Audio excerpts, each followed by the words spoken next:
पुण्यात वैष्णवी हगवणे हिची आत्महत्या झाली. त्यानंतर जे काही बड्या राजकीय नेत्यांनी म्हणजे पहिले 4 दिवस कुणीही तिथे फिरकलं नाही. परंतु जेव्हा मीडियाने ही गोष्ट लावून धरली, त्यानंतर राजेंद्र हगवणे हा तिचा जो सासरा होता तो राजकारणात चांगलाच सक्रिय होता. त्याचे दोन्ही मुलंही राजकारणात ऍक्टिव्ह होते.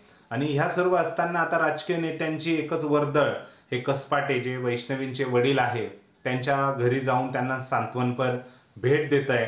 त्यामध्ये सगळ्यात जास्त रोषाला सामोरं जावं लागतंय ते राष्ट्रवादी काँग्रेसच्या आणि आपल्या म्हणजे रुपाली चाकणकर यांना सगळ्यात जास्त रोष हा सहन करावा लागला. छावा संघटनेने त्यांच्या म्हणजे त्या जेव्हा भेट देऊन बाहेर पडत होत्या त्यावेळेस त्यांना काही प्रश्न विचारले. त्या प्रश्नांचा एकच उद्देश होता की तुम्ही वेळ का केला, तुम्ही लवकर ऍक्शन का घेतली नाही वेळेवर.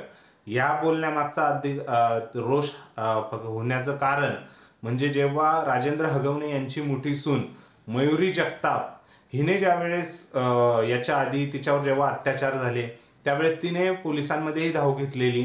त्यानंतर त्यांच्यावरती ऍक्शन का घेतली नाही. त्याच वेळेस जर तुमचा पदाधिकारी होता, तुमच्या राष्ट्रवादी काँग्रेसमधला होता म्हणून तुम्ही त्याचं बाजूला केलं, त्याच्या ज्या गोष्टी उघडपणे दिसत होत्या त्याच्यावर पाझर टाकला. आणि आता कुठेतरी हे जेव्हा वैष्णवीने तिचं आयुष्य संपवलं तेव्हा तुम्ही सांत्वनवर भेट द्यायला येतायत, हे प्रमुख प्रश्न होता. छावा संघटनेकडनं हे बोललं गेलं. त्यावरती रुपाली चाकणकर याही निरुत्तरित होत्या. कारण कुठेतरी म्हणजे आज आपण हा व्हिडिओ मधनं हे जाणून घेण्याचा प्रयत्न करणार आहोत की स्वार्थापोटी हे जे समाजातले जे निर्घुण म्हणजे आपण समाजकंटक म्हणू शकतो किंवा समाजाला शाप असणारे असे व्यक्तिमत्व ज्यावेळेस पुढे येत असतात त्यावेळेस कुठे ना कुठे आपल्या राजकीय म्हणजे आता ते राजकारणात होता तो राजेंद्र हगवणे, म्हणून त्या राजकारणातल्या काही लोकांनी आपल्या फायद्यासाठी त्याला पुन्हा मोठं केलं का, त्याच्या चुकांवर पांघरून टाकण्याचा प्रयत्न केला का. आणि हे घडतंय ते सगळं राष्ट्रवादी काँग्रेस अजित पवार गटाबद्दलच का.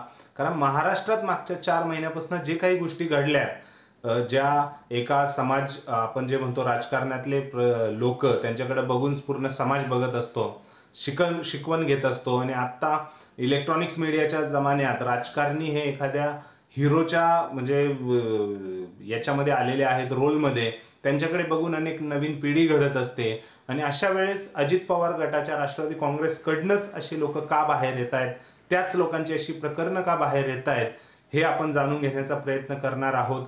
तुम्हालाही काय वाटतंय ते नक्की कमेंट सेक्शनमध्ये व्यक्त करा. सर्वप्रथम आपण राष्ट्रवादी काँग्रेस अजित पवार गटाबद्दल आज बोलण्याचा प्रयत्न करणार आहोत. कुठेतरी जे वरिष्ठ नेते आहेत त्यांच्या भूमिकांमुळे अशी लोक, अशी क्रूर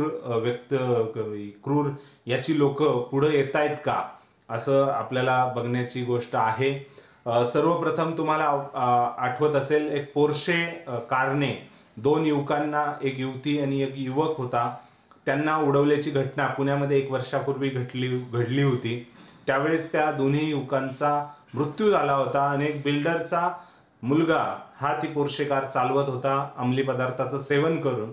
आणि त्यानंतर ज्यावेळेस त्या मुलाला पोलिसांमध्ये अटक करण्यात आली होती त्यावेळेस तिथे राष्ट्रवादी काँग्रेस अजित पवार गटाचे तिथले आमदार सुनील टेंभरे म्हणून ते तिथे पोलीस स्टेशनला गेले होते. भरपूर आरोप झाले की हे केस मिटवण्यासाठी ते तिथे पोहोचले होते.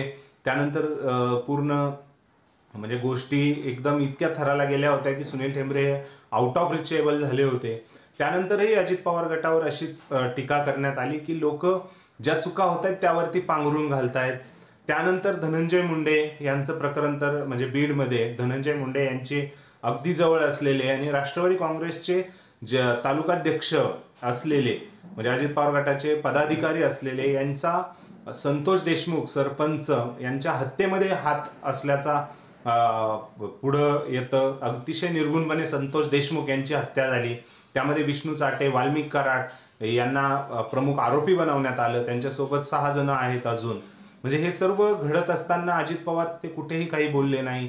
धनंजय मुंडे यांनी तर राष्ट्रवादी काँग्रेस ते अजित पवार गटाचे तिथले आमदार आहे, मंत्रिमंडळात होते, परंतु तरीही त्यांना तिथे गुन्हेगारी जे काही लोक त्यांच्या नावाखाली असू द्या काही असू द्या जे उन्माद मांडत होते त्यांना आवर घालता आला नाही. कदाचित त्यांनी काही गोष्टी त्यांच्या कानामागे टाकल्या, म्हणूनच त्यांचाही पुढे रोष म्हणजे कॉन्फिडन्स वाढला आणि त्यांनी गुन्हेगारीची अगदी हद्द म्हणजे निर्गुण असा खून संतोष देशमुख यांचा केला. त्यानंतर म्हणजे अशा अनेक गोष्टी ज्या पुढे येत आहेत. त्यानंतर आता ही राजेंद्र हगवणे यांची गोष्ट पुढे येते. ज्यावेळेस मोठ्या सुनेचा राजेंद्र हगवणे यांच्याकडनं आणि त्यांच्या कुटुंबियांकडनं ज्यावेळेस त्यांचा छळ करण्यात आला, त्यावेळेस जर ॲक्शन घेतली असती, रुपाली चाकणकर ह्या ज्या महिला आयोगाच्या अध्यक्ष आहेत, सर्वे सर्वा आहे महाराष्ट्र राज्यामध्ये, त्यावेळेस जर त्यांनी याची दखल घेऊन त्याच वेळेस राजेंद्र हगवणे यावर कारवाई केली असती, तर निश्चितच वैष्णवी हिचे आज प्राण वाचले असते, असा समज सर्व चर्चातनं पुढे येताना दिसतोय आपल्याला. कारण ही सहजच आहे. जर त्याच वेळेस तुम्ही जर ॲक्शन घेतली असती आणि आत्ताही ज्यावेळेस वैष्णवी हिचा मृत्यू झाला त्या रात्री म्हणजे ज्यावेळेस इलेक्ट्रॉनिक्स मीडिया याच्यामध्ये ॲक्टिव्ह झाला, त्यानंतरही 2-3 दिवस कुणीही तिथे फिरकलं नाही. आता ज्यावेळेस पूर्ण गोष्ट जनमानसात पोहोचली, पूर्ण महाराष्ट्रभरात पोहोचली, इव्हन म्हणजे बाहेरच्या राज्यांमध्येही याबद्दल हळहळ व्यक्त होते, त्यावेळेस प्रत्येक पक्षाच्या म्हणजे जे आपण म्हणतो एक घोडदौड चालू झाली की प्रत्येकाने वैष्णवीच्या घरी जाऊन भेट द्यायची. जर हीच भेट आधी दिली असती, ज्यावेळेस मयुरी जगताप हिने हे केलं, त्यावेळेस हे झालं असतं. शेवटी महाराष्ट्रात म्हणतात ना, जर तुम्हाला फेमस व्हायचंय, तुम्हाला न्याय म्हणजे तुमच्या वरती काय अन्याय होतोय तो जर तुम्हाला दाखवून द्यायचा असेल, तर तुम्हाला मरण पत्करावंच लागतं. मरण पत्कारलं की मग त्यानंतर तुमच्यावर काय अन्याय झाला, तुमच्या मनाच्या काय भावना होत्या ह्याचा अंदाज घेतला जातो आणि महाराष्ट्रात तसंच घडताना आपल्याला दिसतंय. आता अक्षरशः पूर्ण राजकीय पक्ष एकदम ताकदनिशी म्हणजे महायुती असू द्या, महाविकास आघाडी असू द्या, सगळ्यांनीच आता फोनवर बोलणं, इलेक्ट्रॉनिक्स मीडिया उगाच लाऊडस्पीकरवर बोलून तिच्या वडिलांशी बोलणं, त्यांना धीर देणं, ज्याला जमत नाहीये त्याने आपले प्रतिनिधी तिथे पाठवले, त्यानंतर तिथून ते फोनवरती आपल्या वरिष्ठ नेत्याशी बोलणं करून देत आहेत. म्हणजे हे काय चाललंय माहीत नाही. अजित पवार गटाकडनं ही नक्की चूक झालेली आहे की तुम्ही मयुरी जगताप तिच्या मोठ्या सुनेचे आरोप असतानाही तुम्ही त्यांना पक्षामध्ये स्थान दिलं, त्यांना म्हणजे कुठेतरी बळ देण्याचा प्रयत्न केलं आणि आज ह्याच गोष्टीमुळे एका वैष्णवी म्हणजे त्यांच्या लहान्या सुनेला आपल्या आत्महत्या करण्याची वेळ आली. आता आत्महत्या आहे की हत्या अजून स्पष्ट नाहीये, ते तपासात अजून पुढे येईल, परंतु तिचा 9 महिन्याचा बाळही आज आईवडिलांशिवाय राहणार आहे. म्हणजे अवघड आहे सगळ्या गोष्टी. काय घडतंय खरंच महाराष्ट्रात राजकीय लोकांनी खरंच समाज भावनेची आपली भावना बदलण्याची गरज आहे. जिथे चुकीचं घडतंय ते चुकीचंच करा. उगाच राजकीय लोभासाठी कुठेतरी चुकीच्या प्रवृत्तींना तुम्ही मोठं करण्याचं काम करू नका, हेच यावेळी बोलावंसं वाटतंय. परंतु राष्ट्रवादी काँग्रेस अजित पवार गटाकडनंच हे प्रश्न पुढे येत आहेत. त्यांच्या पक्षात कुठेतरी कोणालाही आवर नाहीये का हेच बघण्याची गोष्ट आहे, किंवा जे चुकीचे लोक करतात त्यांना पाठीशी घातलं जातं का अजित पवार गटाकडनं, हेही बघण्यासारखी गोष्ट आहे. ही जाणवतीये, महाराष्ट्र बघतोय मागच्या 3-4 महिन्यापासून हे जे प्रकरण पुढे येत आहेत त्यामध्ये. सो तुम्हाला काय वाटतं ह्या सर्व गोष्टीबद्दल ते नक्की कमेंट सेक्शनमध्ये कमेंट करून व्यक्त करा आणि आपल्या चॅनलला सबस्क्राईब करायला विसरू नका. धन्यवाद.